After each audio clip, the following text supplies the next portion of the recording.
Inihayag ng ilang matataas na executive ng ABS-CBN Corporation na hindi sila maghahabol para sa isang bagong television broadcast franchise.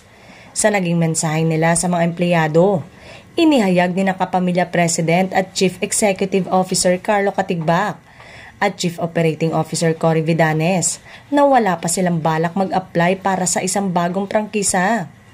Idiniin pa nila na walang madaling solusyon para sa kumpanya na hinarap at may haharapin pang mga pagsubok at mapapanood pa rin naman ang mga programa ng Kapamilya Network sa iba't ibang platform gaya ng YouTube at iba pang streaming apps, gayon din sa mga ibang TV station gaya ng TV5 at GMA.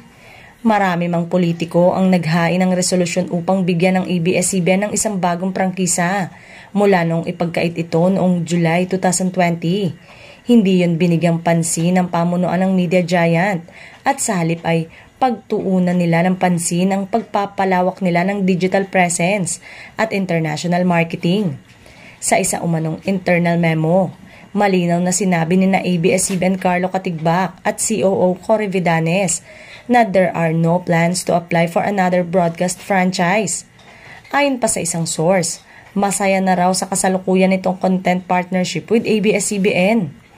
Inihayag din ng mga big boss ng Kapamilya Network na wala umanong simple solution or quick fix para sa problemang pinansyal ng ABS-CBN, ngunit sigurado naman ang nalalapit na pakikipag-partnership muli nito sa isa pang network. Nilinaw nila na sila ay umaasa na gumanda na ang lagay ng kumpanya dahil sa kanilang strength sa storytelling, mga natatanggap na suporta mula sa advertiser at ang magagandang partnership sa mga platform provider.